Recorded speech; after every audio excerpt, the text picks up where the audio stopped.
नमस्कार मित्रों, अभी हमने पढ़ा था कल आपके अभ्यंतर प्रयत्न।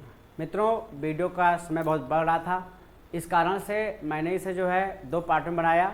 अभी हमने अभ्यंतर प्रयत्न कल पढ़ लिया था। अब हम पढ़ रहे हैं बाह्य प्रयत्न। देखिए, प्रत्नाह, ठीक है, यत्नो द्विधा अभ्यंतर बाह्यश्च, ठीक है, अभ्यंतर और बाह्य। तो हमने अभ्यंतर को पढ़ लिया था। अभ्यंतर में यहाँ थोड़ा सा स्पष्ट करना था कि जिह्वा के स्थान को छूना क्या कहलाता है? स्पर्श कहलाता है, ठीक है। तालवादी स्थान को छूना, जब जिह्वा तालवादी स्थान को स्पर्श करती है तो स्पर्श कहलाती है, इसीलिए यहाँ पर स्पर्शा नाम कहा गया। थोड़ा छूना ईषत स्पर्श कहलाता है। ईषत शब्द का अर्थ क्या होता है? छूना, थोड़ा सा स्पर्श करना, किंचित स्पर्श जो है, तो ईषत स्पृष्टम अंतः स्थानम, अर्थात जब अंतस्थ जो व्यंजन जो हमारे होते हैं, अंतस्थ जो व्यंजन होते हैं, उनको जिह्वा तालवादी स्थान में थोड़ा सा स्पष्ट करती है, ठीक। थोड़ा दूर रहना आपका ईषत विवृत कहलाता है। दूर रहने का तात्पर्य क्या है कि तालवादी स्थान को जिह्वा स्पर्श से थोड़ा दूर रहती है, कि इसलिए इनको जो है यहाँ पर ईषत विवृत कहा गया, ठीक है। दूर रहना विवृत, यानी कि जिह्वा जो है तालवादी स्थान से थोड़ा दूरी बनाए रहती है, तो उसे विवृत कहा जाता है। हटकर समीप रहना संवृत प्रयत्न कहलाता है, ठीक है। और हटकर के क्या करना? जिह्वा का हट करके समीप आना, यह आपका विवृत प्रयत्न कहलाता है। ये आपको पिछले वीडियो में यहाँ पर थोड़ा जल्दबाजी थी, इसलिए इसे मैं क्लियर नहीं किया था। अब ये आपको समझ में आ गया होगा, ठीक है। इस प्रकार से आगे चलते हैं। हमने आपको आज हमें पढ़ना क्या है? बाह्य प्रयत्न, ठीक है। बाह्य प्रयत्न, ये आपका आ गया बाह्य प्रयत्न। हमको पढ़ना क्या है? बाह्य प्रयत्न। अब देखिए, बाह्य और आभ्यंतर। मित्रों, ये आप 2 शब्द हैं, एक आभ्यंतर एक बाह्य। वर्णोत्पत्ति के अनंतर अर्थात बाद में, वर्णोत्पत्ति जब हमारे वर्णों की उत्पत्ति हो जाती है, वर्णोत्पत्ति, ठीक है, के बाद जो प्रयत्न होता है उसे बाह्य प्रयत्न कहा जाता है। अर्थात वर्णोत्पत्ति होने के बाद का जो प्रयत्न है वो बाह्य प्रयत्न कहलाता है। अर्थात वर्णोत्पत्ति होने में कौन सा प्रयत्न कारण है, यदि यह आपसे पूछा जाता है तो आप बताएंगे आभ्यंतर प्रयत्न, ठीक है। आभ्यंतर प्रयत्न क्या है? वही मूल कारण है वर्णों की उत्पत्ति में मित्रों। और उसके बाद का जो प्रयत्न होता है वो बाह्य प्रयत्न कहा जाता है। बाह्य प्रयत्नस्तु एकादशधा, वह बाह्य प्रयत्न आपका 11 प्रकार का होता है। इसके जो है एकादशधा, ठीक है, अर्थात 11 प्रकार इसके बताए गए हैं। विवारः, संवारः, श्वासो, नादो, घोषो, अघोषो, अल्प्राण, महाप्राण, उदात्त, अनुदात्त, स्वरितश्चेति, ठीक है। विवार, ठीक है, हमारा वर्णोत्पत्ति के बाद मुंह का खुलना विवार कहलाता है।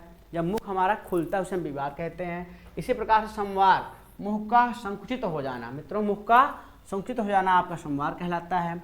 श्वास, ऐसे वर्ण जब हमारी स्वरतंत्री में झंकृत ना हो, झंझनाहट ना हो, केवल श्वास के माध्यम से जो उच्चारण हो श्वास कहलाता है। नाद, स्वरतंत्री में उच्चारण करते समय गूंज का होना नाद कहलाता है। और घोष, अर्थात वर्णों को बोलने के बाद जो हमारी श्वास से क्या निकले? गूंज निकले, उसे घोष कहते हैं। अघोष, अर्थात गूंज का ना होना। अल्प प्राण, अल्प प्राण क्या है? प्राणवायु, यानी कि ऐसे वर्ण जिनके उच्चारण करने में हम थोड़ी प्राणवायु का प्रयोग करते हैं वो अल्पप्राण कहलाते हैं। महाप्राण, जैसे सा, सा, हा, इनके उच्चारण में हम क्या करते हैं?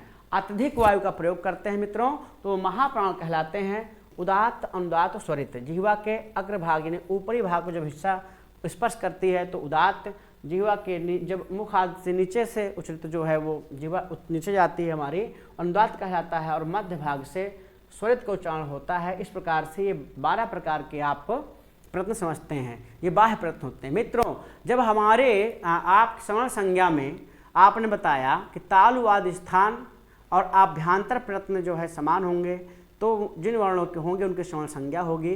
तो इस बाह्य प्रयत्न की क्या उपयोगिता है? अगर हम बाह्य प्रयत्न ना हो तो इनकी क्या उपयोगिता है? इनको महाभाष्यकार ने बताया है कि बाह्य प्रयत्न महाभाष्यकार के अनुसार 8 प्रकार के होते हैं।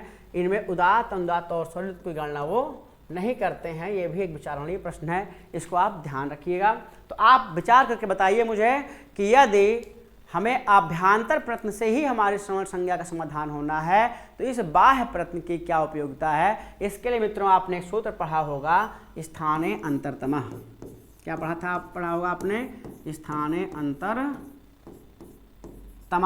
यह इस सूत्र में जब स्थानकृत सादृश्य होता है तो वहाँ पर इन बाह्य प्रत्ययों की उपयोगिता है। इसलिए प्रश्न आपके दो प्रकार के बताए गए। वर्णोत्पत्ति के पूर्व जो प्रश्न होता है उसे आभ्यंतर प्रश्न कहते हैं, वर्णोत्पत्ति के बाद अनंतर जो प्रश्न होता है उसे बाह्य प्रश्न करते हैं। दोनों की अपनी उपयोगिता है। तो बाह्य प्रश्न की उपयोगिता स्थाने अंतरतमः सूत्र के माध्यम से आपको ज्ञात होगी। अंतर सदिश जहाँ अंतरताम्य की बात आती है, फदिष्टम जहाँ हमें लेना होता है स्थानीय के स्थान पर आदेश, तो वहाँ पर हमें बाह्य प्रत्ययों की उपयोगिता समझ में आती है।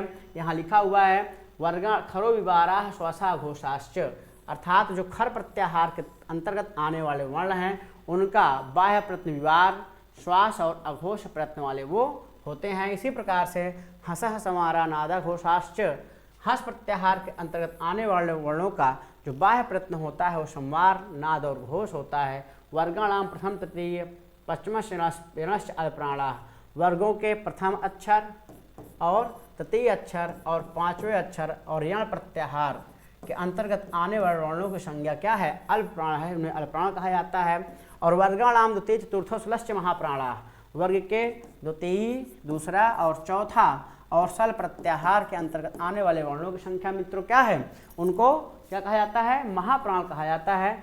ठीक है, देखिए यहाँ मैंने बताया जो खर वर्ण होते हैं उनका विवार और श्वास घोष जो है बाह्य प्रत्यय होता है। इसी प्रकार से जो हस वर्ण होते हैं उनका संवार, नाद, घोष जो है बाह्य प्रत्यय होता है। और ये 1, 3 और 5 और यण प्रत्याहार ये अल्पप्राण कहे जाते हैं। और ये द्वितीय चतुर्थ षष्ठ दूसरा वर्ण, चौथा वर्ण, सल प्रत्याहार महाप्राण कहा जाता है। तो मित्रों ये बहुत इंपॉर्टेंट बात थी जो आपको ध्यान रखना है। अब देखिए यहाँ कुछ प्रश्न हैं जो टीजीटी में पूछे जाते हैं।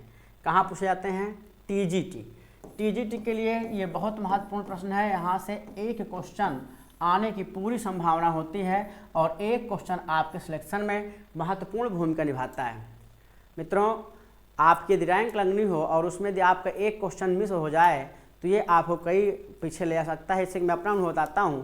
प्रवक्ता 2016 की परीक्षा में मैंने परीक्षा दिया और वहाँ एक प्रश्न था जो आपके अलंकार से संबंधित था। उसमें पूछा था विरोधाभास अलंकार के भेद कितने हैं। मैंने सही तो टिक किया अपने बुकलेट में और भरते समय मेरा एक गोला बी की जगह सी गोला हो गया। इस एक क्वेश्चन की मिस्टेक से जो मेरी रैंक थी, चतुर्थ पोजीशन जो मेरी लगी, चौथी रैंक थी, वो घट करके मेरी जो है चौथी या पाँचवीं रैंक शायद मेरी हो गई थी प्रवक्ता में। एक क्वेश्चन कितने नंबर का था, 4 नंबर के आसपास का एक क्वेश्चन था लगभग। वो मुझे कहाँ फर्स्ट रैंक से हटा करके कहाँ फेंक दिया। तो आप समझिए कि एक क्वेश्चन ये आपके लिए बहुत महत्वपूर्ण होता है। जो टीजीटी में यहाँ से एक क्वेश्चन जरूर आता है, अल्पप्राणाः कति भवन्ति केचाते, अल्पप्राण कौन कौन से होते हैं और कितने होते हैं। कति का अर्थ क्या है, कितने होते हैं। ठीक है, ये प्रश्न पूछा जाता है। तो एकोन विंशति संख्या का अर्थात 19। देखिए 2 प्रश्न पूछा जाएगा, अल्पप्राणों की संख्या कितनी है, अल्पप्राण जो हैं उन वर्णों की संख्या कितनी है। तो आप क्या बताना है, 19। और कौन कौन है तो आपको बता देना है यण, अम, जस, चयमिता। ये प्रत्याहार हैं। इन प्रत्याहार के अंतर्गत आने वाले जो वर्ण हैं वो आपके अल्पप्राण कहे जाते हैं। उसी प्रकार से महाप्राणाः कति संख्या भवन्ति, महाप्राण की संख्या कितनी होती है, महाप्राण के अंतर्गत आने वाले वर्णों की संख्या कितनी होती है। तो आप क्या बताएंगे, 14 होती है। कितनी होती है, महाप्राण संख्या कितनी है, 14। ये आपको याद रखना है। अघोषाः कियन्तः सन्ति वर्णाः, अघोष वर्ण कितने होते हैं तो आपको क्या बताना है, 13 होते हैं। ये आपको याद रखना है। और घोष कितने होते हैं, 20 होते हैं। ये आपको याद रखना है। ये संख्यात्मक प्रश्न है मित्रों। बहुत लोगों को भ्रांति हो जाती है, इसलिए इसे मैं अपनी बहुत ही मध्यम गति से उच्चारित करते हुए आपको बता रहा हूँ। आपको बताना है अल्पप्राण की संख्या 19 है। ठीक है, महाप्राण की संख्या 14 है, अघोष वर्णों की संख्या 13 है। ठीक है, और घोष वर्णों की संख्या 20 है। ये मित्रों ये आपको ध्यान में रखना है। यहाँ से प्रश्न पूछे जाते हैं। ठीक है मित्रों, धन्यवाद, नमस्कार।